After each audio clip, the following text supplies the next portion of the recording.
Apoya a este canal, dándole me gusta a los videos, y suscribiéndote.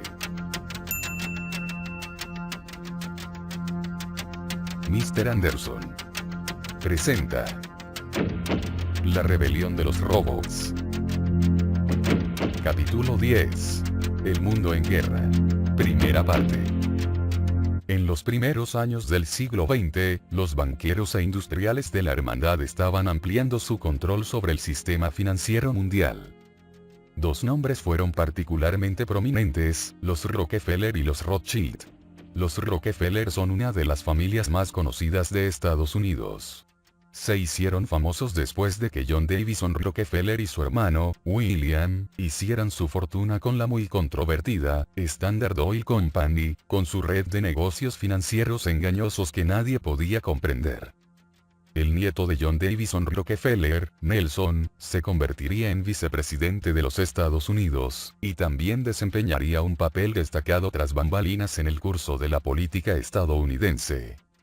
Los Rothschild son una dinastía bancaria europea iniciada por Meyer Amschel Rothschild, que nació en Alemania en 1744.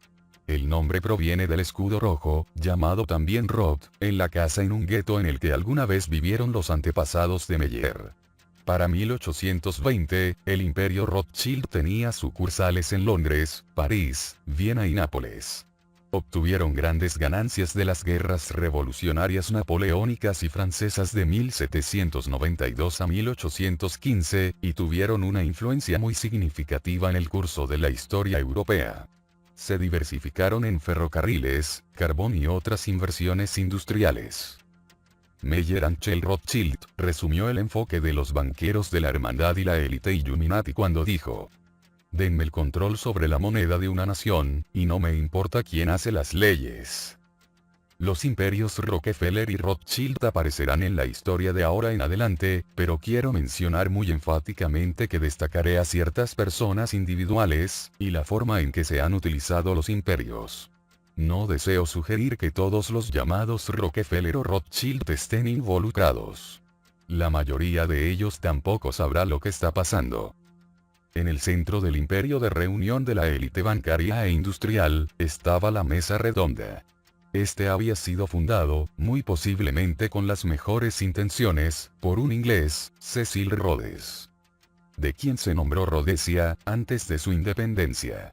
Con el apoyo del imperio Rothschild, hizo una fortuna colosal explotando las reservas de diamantes y los recursos de Sudáfrica. Rhodes a menudo expresaba su deseo de detener las guerras mediante la creación de un gobierno mundial, centrado en Gran Bretaña, que pudiera intervenir en las disputas antes de que se tornaran violentas. En 1891, creó su ahora infame Mesa Redonda, que obviamente se inspiró en las historias del rey Arturo. Fue diseñado en las líneas de la hermandad con rituales secretos, círculos internos y externos, y gran parte de la otra parafernalia de tales organizaciones. Entre los partidarios de la Mesa Redonda estaban, Lord Rothschild, jefe del imperio Rothschild en Inglaterra, y otro banquero inglés, Alfred Milner. Pero fue después de la muerte de Rhodes en 1902 que se hizo el gran cambio, y los Illuminati, al estilo clásico, secuestraron su creación. Los banqueros de la Hermandad Internacional comenzaron a dar a la Mesa Redonda un apoyo financiero sustancial, y estos patrocinadores incluían a los Rockefeller. La Mesa Redonda se utilizó para coordinar las actividades de los bancos centrales y los banqueros de la Hermandad en todo el mundo, y para aumentar enormemente su influencia en los gobiernos. La Mesa creó otras ramas para promover, y también enmascarar sus actividades. Adam Weishaupt, un profesor alemán que inició una famosa rama de los Illuminati en 1776, dijo: la gran fuerza de nuestra orden reside en su ocultamiento. Que nunca aparezca en su propio nombre, sino siempre cubierto por otro nombre, otra ocupación. Estas organizaciones de fachada incluirían el Consejo de Relaciones Exteriores de los Estados Unidos y en el Imperio Británico, el Instituto Real de Asuntos Internacionales. Ambos fueron creados para dirigir la política exterior de los gobiernos para satisfacer las ambiciones de la hermandad. David Rockefeller fue presidente del Consejo de Relaciones Exteriores durante muchos años. hoy se ha infiltrado en su gente y políticas en todo el gobierno de los Estados Unidos. Esta élite Illuminati de la hermandad comenzó a infiltrarse en las universidades y los medios de comunicación, y ahora está muy extendido. Controla los medios, seguro. El Dr. Carroll Quigley escribió sobre esta época. Cecil Rhodes legó grandes sumas de dinero para fundar las becas Rhodes, a la Universidad de Oxford para estudiantes en el extranjero y promover su creencia en un único gobierno mundial. El más famoso beca Rhodes, hoy es Bill Clinton. No creció en el siglo XX una estructura de poder entre Londres y Nueva York que penetró profundamente en el levantamiento universitario, la prensa y la práctica de la política exterior.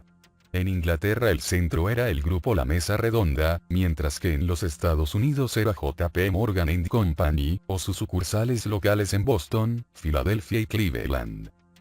El objetivo de la red política y bancaria de la hermandad, era crear un sistema financiero mundial en el que los bancos centrales y otros intereses bancarios privados trabajarían juntos.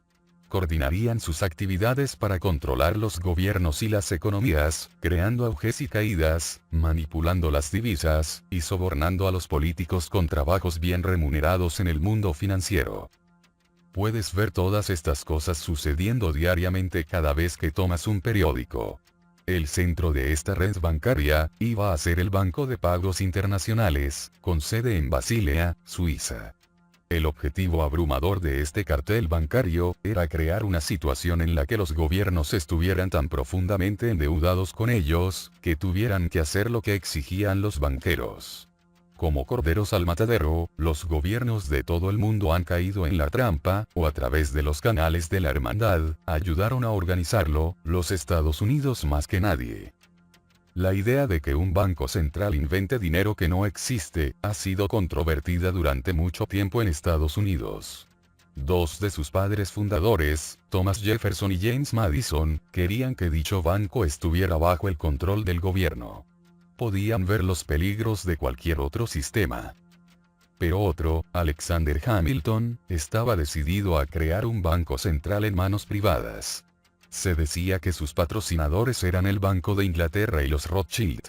En 1786, Estados Unidos se sumió en su primera gran depresión económica provocada por las políticas de préstamos e intereses de los bancos que sacan dinero de la nada, incluido el propio Banco de Nueva York de Hamilton. Se aplicaron fuertes impuestos a la población para pagar los intereses de los préstamos bancarios al gobierno federal, y las autoridades estatales. Los granjeros fueron arruinados por los bancos, y el capitán Daniel Shide, dirigió a 2.000 granjeros desesperados para apoderarse de varios pueblos en Massachusetts, el más famoso de Western. Querían poner fin a la banca de intereses, pero la rebelión de Shide, como se la denominó, fue sofocada. Cuando George Washington se convirtió en presidente en 1789, nombró a Hamilton secretario del Tesoro. 2 años más tarde, Hamilton se salió con la suya cuando el Banco de los Estados Unidos, el primer banco central de la nueva nación, abrió sus puertas. Era de propiedad privada, pero el gobierno le confiaba las finanzas del país. Solo 5 años más tarde, los impuestos a la gente eran tan altos, para pagar los intereses de los préstamos de este banco, que los granjeros se rebelaron nuevamente, esta vez en el oeste de Pensilvania. Esta llamada rebelión del whisky, fue aplastada por orden de George Washington. El Banco de los Estados Unidos perdió su poder en la década de 1830, cuando el presidente Andrew Jackson ganó su guerra bancaria contra Nicholas Biddle, el presidente del banco. Pero, a principios del próximo siglo, esto sería reemplazado por el actual sistema de la Reserva Federal, la red bancaria privada que controla la economía estadounidense para su propio beneficio. El presidente Woodrow Wilson, asumió el cargo en 1909 y uno de sus colaboradores más cercanos era un hombre llamado, Edward Mandell House, conocido como Coronel House. Era quien realmente controlaba los eventos y sus amos eran los intereses bancarios de la hermandad, no el pueblo estadounidense. Su mandato de los banqueros fue asegurar que la administración introdujera el sistema de la Reserva Federal, y el proyecto de ley del impuesto sobre la renta conocido como la enmienda del impuesto federal sobre la renta, la 16ª enmienda a la Constitución estadounidense. Esta combinación sería el medio para controlar la economía estadounidense.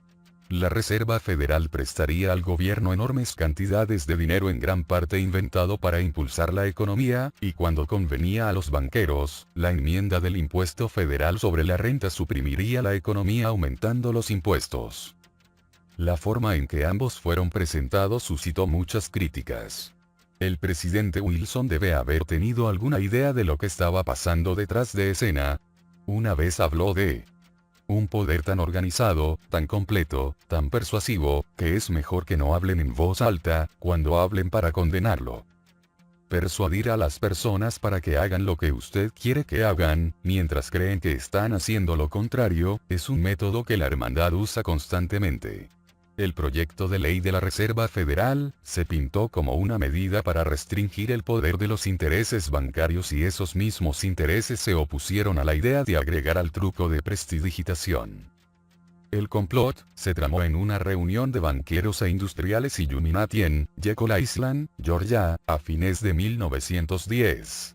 El lugar de la reunión fue extremadamente simbólico porque, mientras la hermandad estaba jugando al Dr. Jekyll, cuando en realidad era el Sr. Hyde. El proyecto de ley de la Reserva Federal fue aprobado por el Congreso en los últimos días antes de la Navidad de 1913, y el congresista Charles A. Lindbergh, padre del aviador, reconoció el juego de manos por lo que era.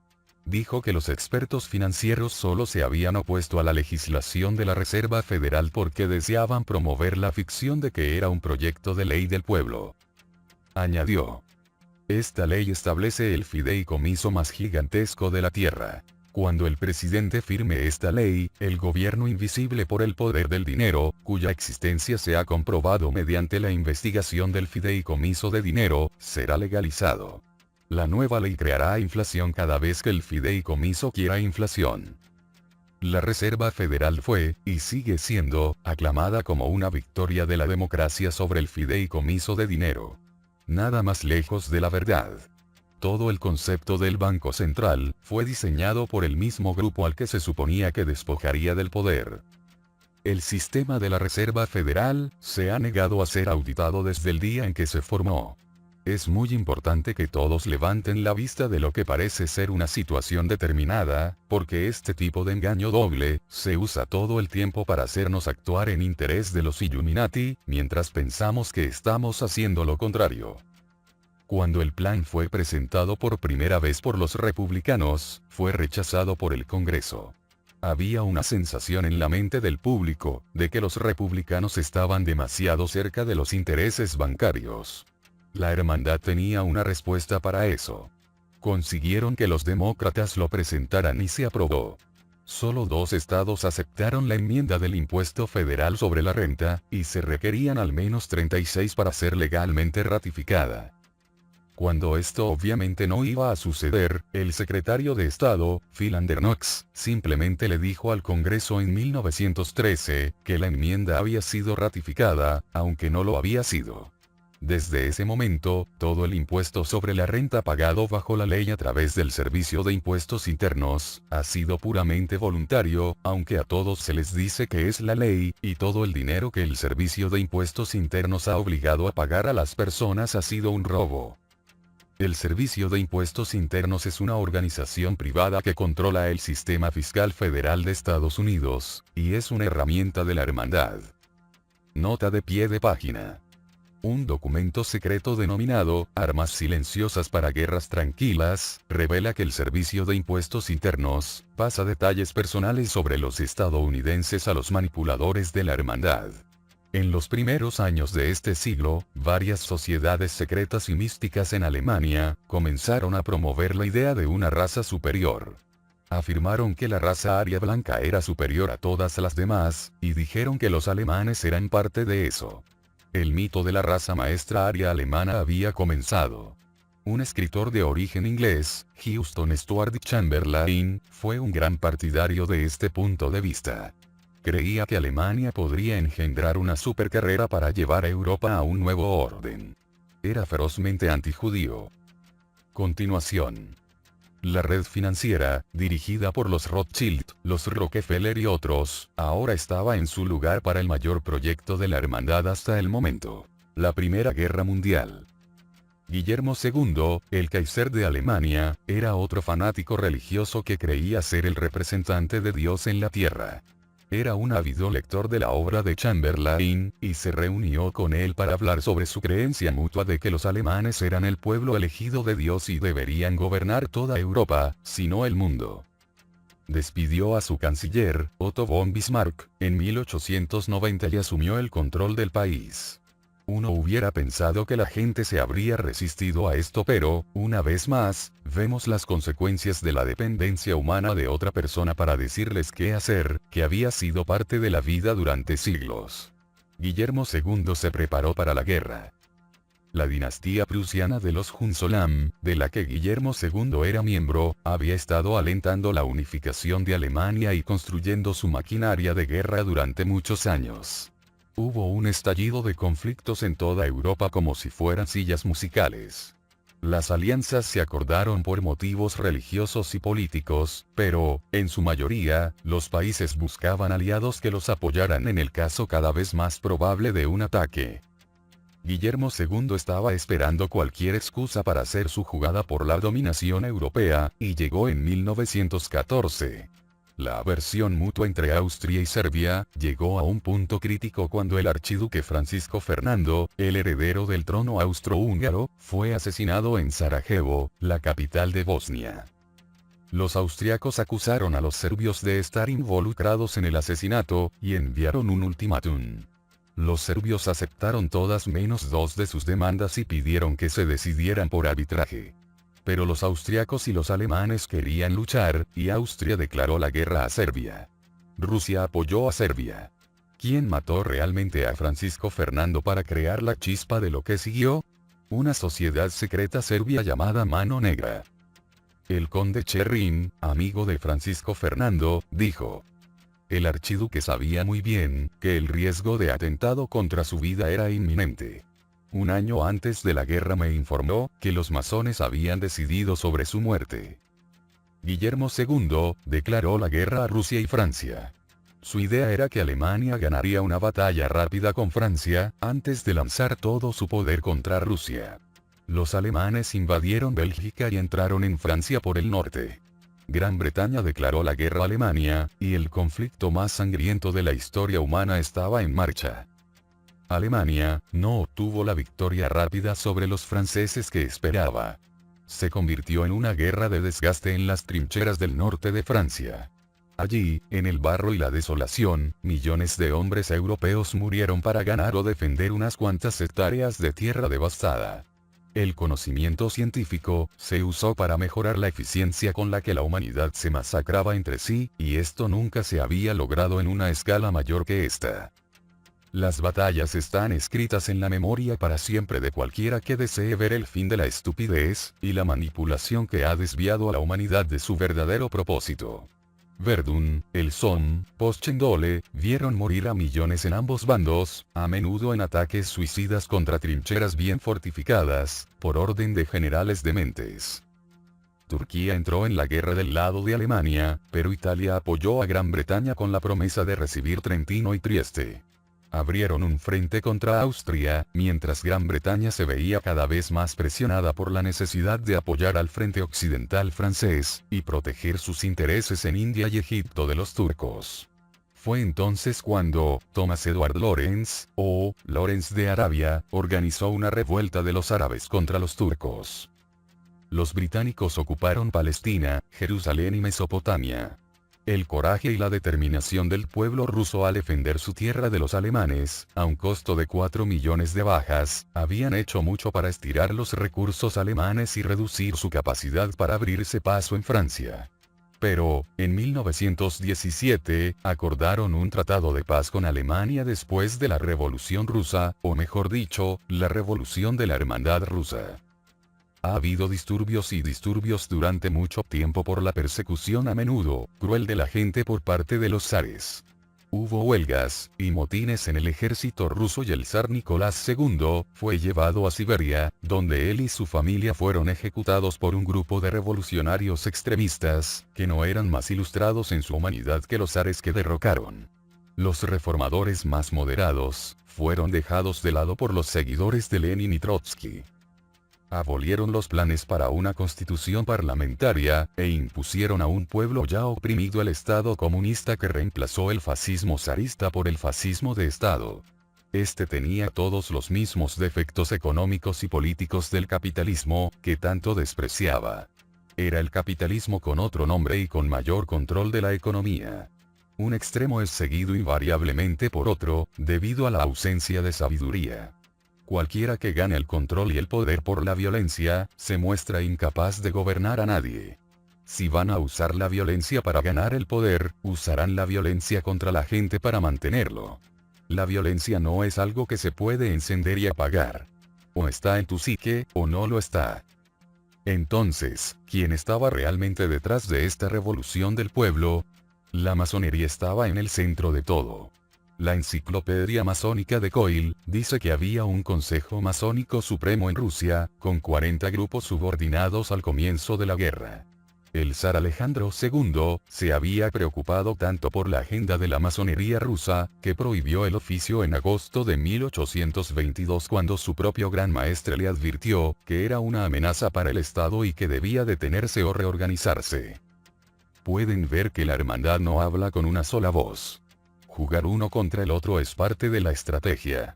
Este decreto fue renovado por el zar Nicolás, pero, como la masonería es una sociedad secreta, la subversión continuó. Era correcto que el abuso de poder del zar terminara, pero, de nuevo, es la agenda secreta detrás de esto lo que tenemos que vigilar. Los alemanes naturalmente apoyaron a Lenin, y le dieron un salvoconducto en un tren sellado a través de Alemania desde Suiza camino a Rusia, porque querían que retiraran a los rusos de la guerra. También le dieron a él y a sus revolucionarios bolcheviques decenas de miles de marcos, para propaganda y para asegurarse de que la revolución triunfara. ¡Qué sorpresa, entonces, que después del golpe de estado de Lenin, contra el gobierno popular provisional, los rusos se retiraron de la guerra, y permitieron que los alemanes se concentraran en otros frentes. Los comunistas fueron apoyados por banqueros y financieros alemanes. Y de otros países occidentales. El banquero alemán, Max Babog, apoyó el régimen de Lenin. Lo mismo hizo el banquero estadounidense, Jacob Schiff. Su familia se originó en Alemania, donde había disfrutado de estrechos vínculos con el imperio bancario Rothschild, el apoyo financiero clave de la revolución. Se dice que el padre del comunismo moderno, y de las creencias que promovieron los bolcheviques es Karl Marx, quien murió en 1883. Era miembro de una organización de la Hermandad, la Liga de los Justos, más tarde la Liga Comunista, una rama de la Sociedad de las Estaciones, que desempeñó un papel importante en la Revolución Francesa. El industrial alemán, Friedrich Engels, apoyó a Karl Marx y escribió con él, el manifiesto comunista en nombre de las sociedades secretas que estaban detrás de ellos. 15 banqueros internacionales usaron la tapadera de una misión de la Cruz Roja en 1918, para viajar a Petrogrado para apoyar la revolución original, el gobierno popular provisional y los bolcheviques que lo reemplazarían. El profesor Stuart Crane señaló la estafa. Si miras hacia atrás en cada guerra en Europa, verás que siempre terminaron con el establecimiento de un equilibrio de poder. Con cada reorganización, hubo un equilibrio de poder en una nueva agrupación en torno a la casa de Rothschild en Inglaterra, Francia o Austria. Agruparon a las naciones para que si algún rey se salía de la línea, estallaría una guerra y la guerra se decidiría de qué manera se iba a financiar. Investigar las posiciones de la deuda de las naciones en guerra, generalmente indicará quién estaba siendo castigado. O como lo expresaron los protocolos Illuminati en el siglo XIX. Protocolo 7. En toda Europa, y por medio de las relaciones con Europa, también en otros continentes, debemos crear fermentos, discordias y hostilidades. En esto ganamos una doble ventaja. En primer lugar, mantenemos en jaque a todos los países, porque ellos bien saben que tenemos el poder, siempre que queramos para crear desórdenes o restablecer el orden. En segundo lugar, con nuestras intrigas enredamos todos los hilos que hemos tendido en los gabinetes de todos los estados por medio de la política, de los tratados económicos o de las obligaciones de préstamo. Para tener éxito en esto, debemos usar una gran astucia y penetración durante las negociaciones y acuerdos, pero, en lo que respecta a la llamada lengua oficial, mantendremos la táctica opuesta, y asumiremos la máscara de la honestidad y la conformidad. Debemos estar en condiciones de responder a todo acto de oposición, mediante la guerra con los vecinos de ese país que se atreva a oponerse a nosotros. Pero si estos vecinos también se aventuran a oponerse colectivamente a nosotros, entonces debemos ofrecer resistencia mediante una guerra universal. El comunismo fue una forma de política de diseño creada por la Hermandad, como una oposición a la sociedad libre de América. Millones de dólares de dinero de la Hermandad se invirtieron en la Revolución Rusa, porque el temor de un hombre del saco ruso iba a ser utilizado cuando fuera el momento adecuado. Rusia se convirtió en un hombre del saco en el hielo, esperando ser explotado 30 años después. Nota de pie de página. Los banqueros de la Hermandad, sin embargo, obtuvieron una ganancia fantástica al robar las reservas de oro rusas, tal como lo harían en Alemania, después de la Segunda Guerra Mundial. El oro es su gran arma económica. Continuación. Sus creencias en los trabajadores como unidades de producción, y personas sin espíritu en un mundo sin Dios, era exactamente lo que la Hermandad deseaba que creyeran las masas. Las sociedades secretas de la Hermandad habían tomado el control de las agencias de inteligencia que habían surgido a partir del siglo XVII, y así sucedió con la agencia de inteligencia zarista, la Okhrana. Existe una gran ilusión de que los servicios secretos del mundo se oponen entre sí, cuando de hecho, al más alto nivel, muy por encima de cualquiera conocido por el público, trabajan en gran medida como una sola unidad. Incluso los niveles más bajos de estas agencias no se dan cuenta de eso, pero también son títeres de la Hermandad. Las agencias de inteligencia son organizaciones, la Hermandad, dentro de organizaciones. Hay un gobierno mundial secreto, que está continuamente desestabilizando y dirigiendo las acciones de los estados nacionales. Al estilo típico de la Hermandad, Lenin y los bolcheviques estaban atacando al zar, por la brutalidad de la Okhrana mientras, tras bambalinas, la Okhrana apoyaba la revolución de Lenin. La Okhrana estaba proporcionando fondos, y socavando la oposición revolucionaria a los bolcheviques, mientras que muchos de los principales protagonistas dentro del movimiento bolchevique eran sus miembros. El futuro dictador soviético, Joseph Stalin, era como mínimo extremadamente cercano a la Okhrana, probablemente un miembro. El primer editor del vocero comunista, Pravda, era de allí.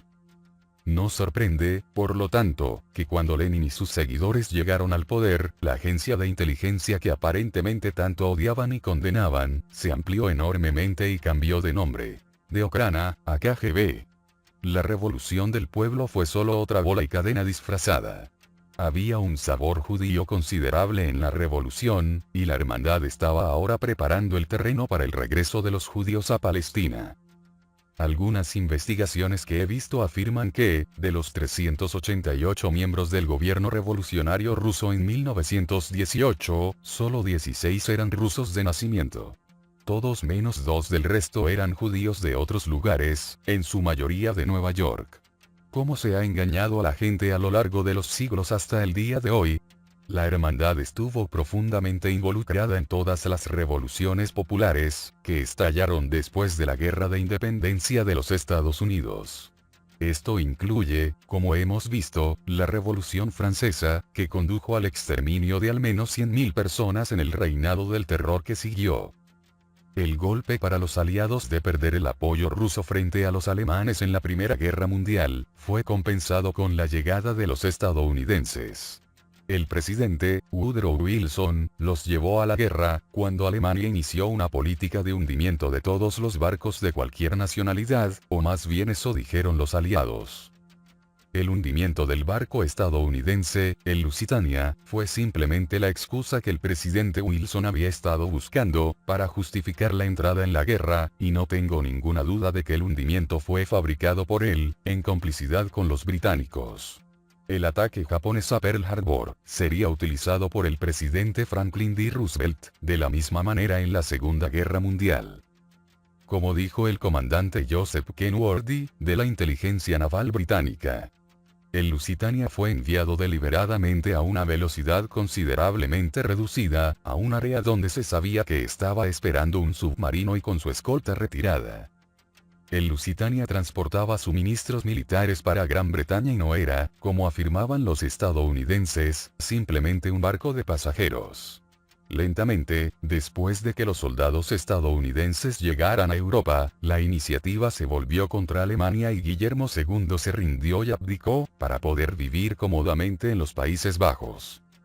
Con su partida, la monarquía alemana terminó. Esta fue la guerra que se libró por primera vez con el submarino, el avión, y el tanque, y esto llevó todo a un nuevo nivel de horror y destrucción. Cuando terminó, decenas de millones de hombres, mujeres, y niños habían perdido la vida en una guerra fabricada por la hermandad para sus propios fines. Las palabras simplemente no pueden describir cómo te hace sentir eso. Alemania recibió la orden de pagar reparaciones a las naciones que había atacado, y acordó aceptar limitaciones estrictas en el tamaño de sus fuerzas armadas. El imperio austríaco se dividió en los estados individuales de Austria, Hungría, Checoslovaquia y Yugoslavia, una fusión de Serbia, Croacia, Eslovenia, Montenegro, Dalmacia y Bosnia-Herzegovina. Las colonias de los países derrotados se repartieron entre los vencedores bajo el título de protectorados. Siria fue a Francia, mientras que Gran Bretaña recibió Palestina, Jordania e Irak. Es difícil creer que los países puedan pasarse de esta manera, pero sucedió en este siglo. En Gran Bretaña, la guerra había acelerado la reforma social y la ampliación del sufragio. Después de la Revolución Francesa en 1789, la nobleza británica estaba tan aterrorizada, que agregó aún más delitos capitales al Código de Leyes, e impuso leyes aún más duras contra cualquier tipo de rebelión. Pero, cuando pudieron ver sus posesiones amenazadas por una potencia extranjera, comenzaron a hacer concesiones a los oprimidos, porque sabían que los necesitaban para defender sus riquezas. Además, con cada ampliación del derecho al voto, se reducía el poder de la élite de la clase alta, aunque no el de la élite de la hermandad. Los derechos de todos los niños a la educación, tuvieron que ganarse por etapas contra la oposición de la iglesia y de los propietarios de las fábricas, pero en 1918 se produjo la victoria más importante hasta el momento, en forma de la Ley de Educación.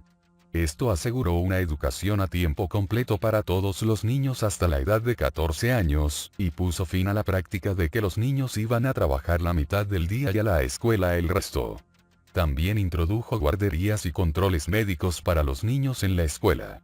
Lo único triste fue que la iglesia continuaría teniendo una voz significativa en la educación de los niños con la Biblia enseñada como si fuera un hecho histórico. Esto continúa incluso hoy.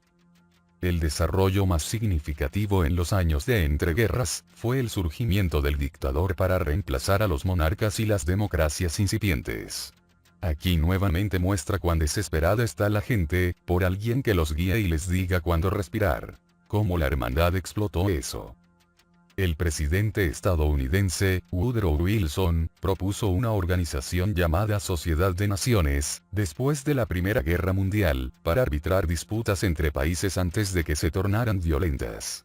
Era una buena idea en teoría, pero, en la práctica, fue el primer intento tentativo y fallido, de un organismo centralizado sobre el cual basar un gobierno mundial. La hermandad es muy experta en presentar algo en términos que parecen muy loables, lo que puede oscurecer brillantemente la agenda oculta. La Sociedad de Naciones luchó por cobrar vida, pero se derrumbó rápidamente porque todos la ignoraron. El apoyo de la Iglesia Católica Romana a los dictadores no sorprende. Su supervivencia depende de la supresión del conocimiento, y la imposición de la creencia. Aquí estábamos en los primeros 30 y tantos años de este siglo, viendo la expansión de la educación, las ciencias materialistas, y sistemas políticos más democráticos, y la Iglesia romana estaba muy preocupada a medida que el apoyo al cristianismo caía. Sabían que lo que necesitaban era volver a los viejos tiempos de represión y opresión cuando dirigían el espectáculo. El Vaticano también ha sido regentado en mayor o menor medida por la hermandad durante siglos, probablemente desde el principio, y sí. Por error, eligen un papa que no quiere jugar el juego, muere convenientemente, como fue el caso del Papa Juan Pablo I, en 1978. Su sucesor, el Papa Juan Pablo II, ha rescindido la prohibición de la masonería impuesta por el Papa Clemente XII, en 1738. Clemente XII. Al menos sabía lo que estaba pasando y deseaba detenerlo. En 1978, el año en que Juan Pablo II asumió el trono papal, una edición especial de Estampillas del Vaticano, presentaba el triángulo y el ojo que todo lo ve. Celebrando una victoria Illuminati quizá. El Papa Pío XI, y quienes controlaban el Vaticano, vieron a Benito Mussolini como el hombre que podría conducirlos a un regreso, a las glorias pasadas. El colapso financiero global de la década de 1920, trajo grandes dificultades que resultaron ser un terreno fértil para que un dictador, diera un paso al frente y engañara a la gente para que creyera que él tenía los mejores intereses en el fondo.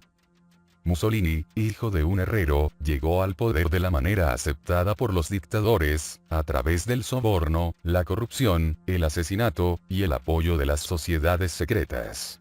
Estaba obsesionado con restaurar el Imperio Romano, y su marca de violencia y patriotismo tuvo tanto éxito que el rey le dio el control del Estado, para evitar una guerra civil.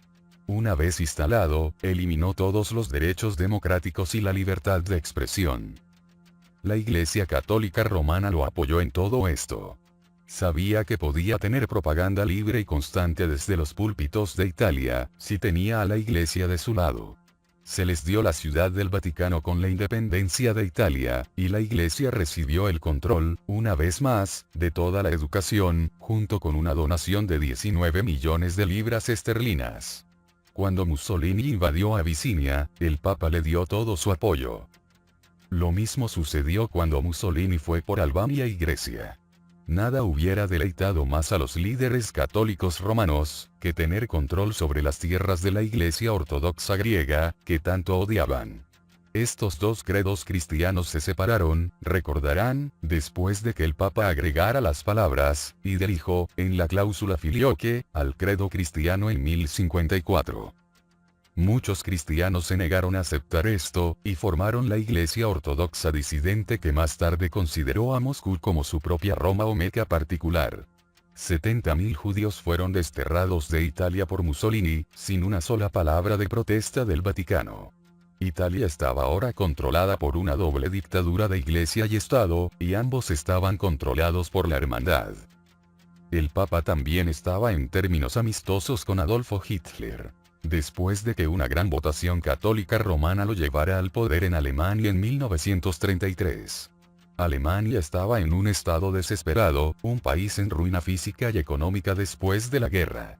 Con el fin de la monarquía, se declaró una república, en una reunión en Weimar, en 1919, pero siempre luchó contra la oposición comunista, monárquica, de extrema derecha y de la hermandad. Sobre todo, fue destruido por una economía colapsada.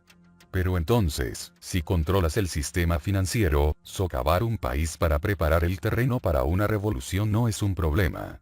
El desplome de Wall Street, de 1929 en los Estados Unidos fue diseñado de manera similar. Los banqueros de la hermandad crearon inflación y alentaron al mercado de valores a estirarse demasiado. Por lo que un choque fue inevitable. Todos los mercados bursátiles del mundo están manipulados de esta manera. La depresión de la década de 1920 fue la época del tiroteo de Turquía, como se le conocía. Para 1921, había 31.076 bancos en los Estados Unidos. Los bancos gigantes de la élite de la hermandad decidieron que era hora de recoger su cosecha. La Reserva Federal anunció una serie de nuevas regulaciones, ya que se dieron cuenta de que los bancos más pequeños no podrían cumplir en condiciones económicas tan sombrías. Esto obligó a miles de ellos a cerrar el negocio. 16.000 fracasaron en 11 años. Los banqueros de la hermandad habían destruido la competencia. Aumentaron sus propios activos, absorbiendo a los pequeños fracasados y a todos los que tenían deudas con ellos. La Reserva Federal, habiendo cumplido su tarea, redujo la dureza de las regulaciones.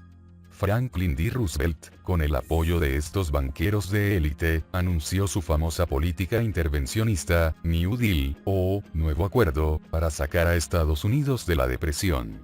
Esto implicó que el gobierno tomara prestadas sumas enormes de los banqueros y la deuda del gobierno y la población explotó nuevamente. El congresista Louis McFadden, presidente del Comité de Banca y Moneda de la Cámara de Representantes, dijo que la Gran Depresión de la década de 1920 no fue casual. Fue un hecho cuidadosamente ideado. Los banqueros internacionales buscaron crear condiciones de desesperación aquí, para que pudieran emerger como gobernantes de todos nosotros. Continuará.